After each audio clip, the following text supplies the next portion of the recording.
वरुण से काफी बातें हुई हैं, उनके को स्टार्स ने उनके बारे में जो है कुछ बातें कही हैं, कुछ लाइफ पार्टनर वगैरह, मतलब जिन लोगों से हम बात कर सकते थे करी। लेकिन अभी मुझे लगता है कि कुछ थोड़ा सा मिसिंग है, इनकी जिंदगी के कुछ चैप्टर्स और हैं जो अभी हम लोग आपके साथ शेयर करना चाहते हैं। एक और मित्र से हमने कहा कि आप आ सकते हैं, तो उन्होंने कहा भाई जरूर, वरुण की बात है तो मैं जरूर आऊंगा। आइए साहब।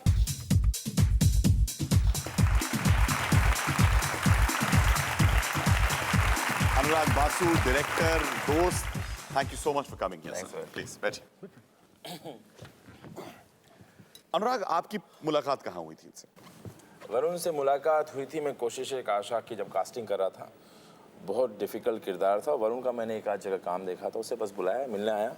एकता कपूर के घर के बेसमेंट में, हाँ, जहाँ पे उसकी एडिटिंग टेबल थी, वहाँ करेक्ट, वहाँ पे दोनों बैठे हुए सोच रहे हैं। ये कैरेक्टर एक्चुअली दोनों को नहीं पता क्या करना है।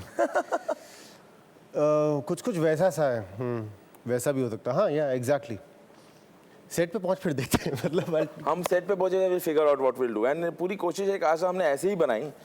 मेरे ख्याल से it is one of my best works अभी तक का। मैं उसके बाद से इतना काम किया, इतने फिल्में बना ली, लेकिन I still my best scenes are Koshish Ek Aasha के सीन्स। तो basically he believed in the character from day one. वो रोज़ सुबह आता था और जैसे ही मेकअप लगा के सेट पे आता था वो नीरज बन जाता था। हमने कुछ कॉटन पैडिंग किए थे अंदर में, कॉटन, और वो कुछ he used to not control his saliva, it used to fall, and when he used to talk and when he used to cry, तो it all worked. He used to think like a child, that was most important. वो पूरे हर एक scene में ना वो अपना वो software जो था बच्चे का कर लेता था। आई थिंक वरुण की का लक है कि उसको कुछ ऐसे शोज मिले हैं जो सचमुच each of them by itself, you can't just say कि ये एक और सोप है, बिल्कुल नहीं, किसी भी हद तक कोई नहीं कह सकता है। हाँ, कभी उन्होंने वैसा भी काम करा है, और पूरा वो रोमांस और एक्टिंग, उनकी जो पूरा स्टाइल है, तो इनका अंदाज वहां पर भी कुछ हल्का, वो ऋषि कपूर की बात भी इनकी कहीं निकल के आई थी। देखते हैं कि और किसने इनके बारे में क्या बोला है। हाय वरुण। चंडीगढ़ में शूटिंग कर रहे थे, you remember? It was the 9/11।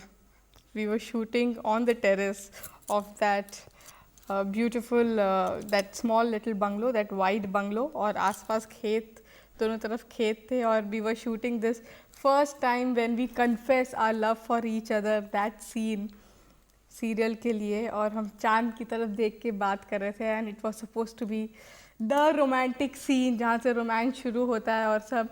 और हम दोनों की हालत इतनी ख़राब थी क्योंकि वहाँ जैसे ही लाइट ऑन करते थे इतने सारे वहाँ कीड़े मकोड़े आ जाते थे कि मेरे शॉट में, जब मैं शॉट दे रही थी तो मुझे दिखाई दे रहा था कि वरुण के कान में कीड़े चढ़ के ऊपर जा रहे हैं या पैरों से चढ़ के ऊपर जा रहे हैं, और वरुण देख रहा था कि मेरे बालों में कीड़े रेंग रहे हैं और ऊपर जा रहे हैं। But we had to forget all that and we had to look at each other, look into each other's eyes and confess our love for each other. That is one scene which I will never forget that I did with you.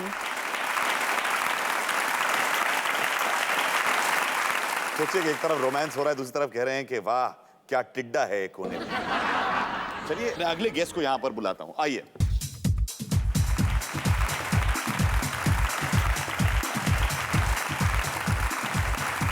Rampal इनके उस जमाने के I think struggle के दिनों के दोस्त हैं। कितने साल से नहीं मिले थे इनसे आप? नहीं, बहुत ज़्यादा वक्फा नहीं हुआ है, अभी हम लोग शादी में मिले थे तो। बैठिए प्लीज। रामपाल, आपको क्या याद है इनके उन स्ट्रगल के दिनों में?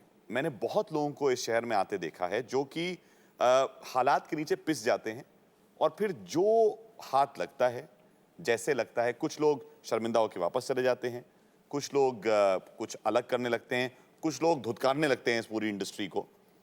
इनका रिएक्शन कैसा था उस समय में, क्या करते थे? नहीं, रिएक्शन बिल्कुल माइल्ड था, जैसे मैं भी पीछे बैठ के सुन रहा था कि ठीक है, ऐसा कुछ मतलब स्ट्रॉन्ग रिएक्शन था। हालांकि उस वक्त डायरेक्शन में ज़्यादा इन्वॉल्व था, और ये मुझे भी याद है कि वो मुसाफिर लिख रहा था उस वक्त जब कोशिश की कॉल आई थी। तो उसके बाद इसने जो उस पर काम करना शुरू किया, रात रात को वो करैक्टर के बारे में, यहाँ वो करैक्टर, वहाँ जितने भी इसके आसपास के करैक्टर थे सब के बारे में सोच के हमने रात को मतलब बात करनी टेरेस पे, और बहुत हार्ड वर्क इसने किया उस करैक्टर के लिए। आपके स्ट्रगल के दिन जो हैं इन्होंने साथ में देखे हैं। आज जब आपके सामने ये सारे लोग, एक तरफ एक बार मैं चाहूंगा कि आप उधर देखें और उन सारे चेहरों को देखें। सबका एक बहुत ही अहम हिस्सा है, there very important part of your life. आप सबसे दरखास्त है कि आप लोग यहाँ पर आ जाएं। इस समय ताजमहल के सामने का एक मुजस्समा बनाते हैं, आप सबको यहाँ पर बुलाते हैं और एक फैमिली पोर्ट्रेट कह लीजिए, एक मोमेंट जिनको याद रहेगा अपनी जिंदगी का, वो मैं इनको गिफ्ट करना चाहता हूँ। कहीं दोस्ती के रिश्ते, कहीं चाहतों के किस्से, कहीं हल्की फुल्की रंजिश, ये भी प्यार के थे हिस्से। यादों में जो